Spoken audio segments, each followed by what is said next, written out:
How do I describe Mr. Swallow? He's a bit of a maniac. He's northern. Right. He's, I mean, it's quite, I think it comes across quite camp, but it's, in my head, that's because it's based on a woman. He's very highly strung. I mean, he's a lecturer sort of by trade, and sort of each show has always sort of tackled a different subject. So 2 years ago it was How to Improve Your Memory. This one is kind of about numeracy and numbers and his fascination with numbers and things like that. So. Well, so as I say, it was based on a teacher when I was at school. She was my English teacher. I shouldn't go into too much detail. In fact, I think she's dead. So I know. But it's an homage. But she's now immortalised on the comic yeah. Not many people know who it's based on. But it was, and I used to impersonate the teacher, you know, to try and impress mates and stuff at school. Okay. And, you know, that was like when I was 15 or something. And you know, she kind of had this attitude. She would kind of come in and kind of accuse us as a class of being racist and being sick and like kind of, she was really highly strung, but really for no kind of reason, and effectively her lessons were a platform for her to express her opinions. We didn't learn anything, and so it was that idea of someone just kind of abusing a platform to kind of just sort of like spout their kind of worldview on a whole manner of things and be constantly distracted. So it was kind of based on so I kind of had this voice and this sort of attitude. I mean, it was by all means not a fully fledged character at that stage, and then I first gigged with it in Cambridge Footlights in the tour show in 2004, and then it was still slightly different to kind of how it is now. It was Mr. Swallow doing a lecture on health and safety, and Johnny Sweet, who's a comedian who was in the show, he used to play like Mr. Swallow's kind of assistant who would help get people out of the audience, and I'd always sort of you know, sort of tell him off and things like that. But yeah, so, and then from then on, so from 2004 onwards, it had been in every single Edinburgh show that I'd done. A little bit. I mean, I think it kind of, the stuff that I find funny that I just make Mr. Swallow say because it's, I much always prefer being in character rather than sort of saying it as myself. But I think, yeah, I mean, and it feels like it gives me an excuse to be a bit angrier than I think I am in real life, and have a go a bit more than I would do.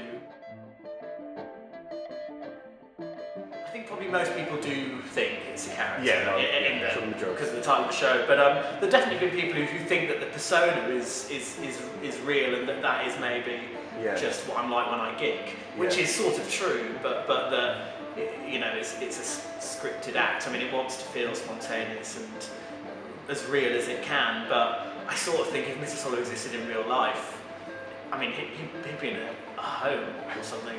It would be sectioned because it's always just a bit too much. But I like that.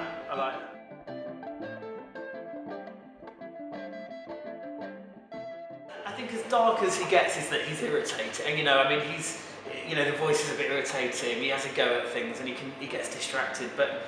You know, he's a wally. He's not a dick. You know, he's not horrid. He's not mean, and he's not really probably intelligent enough to have an agenda to even have the capacity to be mean. And I quite like that. You know, he's a bit of a bumbling fool. I mean, there's a sort of naivety to it. Yeah, completely. And you know, we're developing it for telly as well. I mean, like the reference point for me has always been like someone like Frank Spencer, or some, you know, real like naivety and almost kind of childlike in the innocence.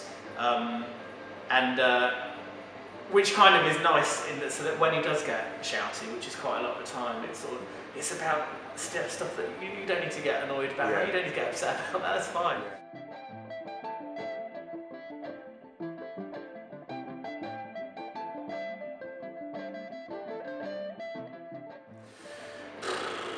I mean, they've all taken ages to learn.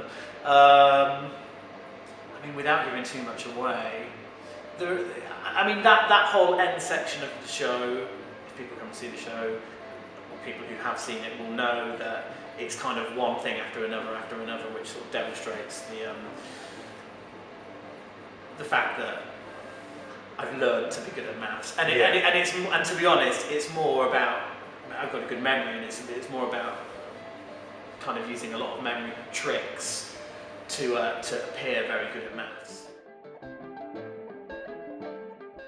Their new premises, which I just think are wonderful. I know this is the first show I've done here. I mean, they've only started doing shows. I think they started doing shows just after Edinburgh, so in September. So it's still, you know, relatively new. But it's wonderful, and they've got they've got offices above here and rehearsal space and so on. So it kind of keeps going up. But it's just great. I mean, it's like a toy between doing it here and Soho Theatre and things like, you know, and Soho Theatre is brilliant as well. But there's something.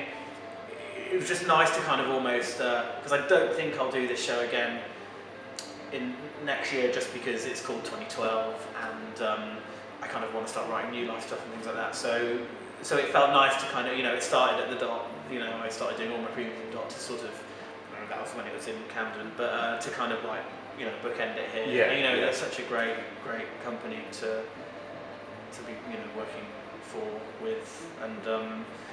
Yeah, it felt right to kind of do it here, and it's just cozier. And I think you know, they've got such a great kind of audience space, you know, and the acts that they promote. I think there is a slight sort of similar sensibility with the acts that they promote. I suppose slightly more. I don't mean left field as in like it's completely out there, but maybe you know, slightly alternative stuff. And you know, I happen to be good mates with a lot of those people as well, and it's nice to feel that there's a kind of a home for that. It does feel like it is a home. So I'm developing Mr. Swallow for the BBC, and that's all going well. We've shot a little bit of stuff, and when do you think that might be sort of? Well, who knows? But we're just wait. So we're doing like a table read through the episode in January, that is, and so we'll then kind of know. I mean, I'm keeping everything crossed, but you know, there's been a lot of goodwill behind it. They're producing it, BBC, and so you know, just keeping my fingers crossed. But that's good, and writing a new Radio 4 show, and I'm doing a script. I've got a script commission with Adam Richards, which is kind of a transatlantic project, and so we're kind of. We've got to write that now. We've only just got the commission. What do you mean by transatlantic? It's about two guys who kind of go over to the States, and it's sort of to do with, I don't know how much I'm allowed to say about it actually, but it's to do with space, and we kind of involve NASA, and it's transatlantic in the sense that I think we'd massively want to kind of film quite certain stuff out there and have a US cast and a UK cast, and we're looking for like a big American name to be involved in it and things like that.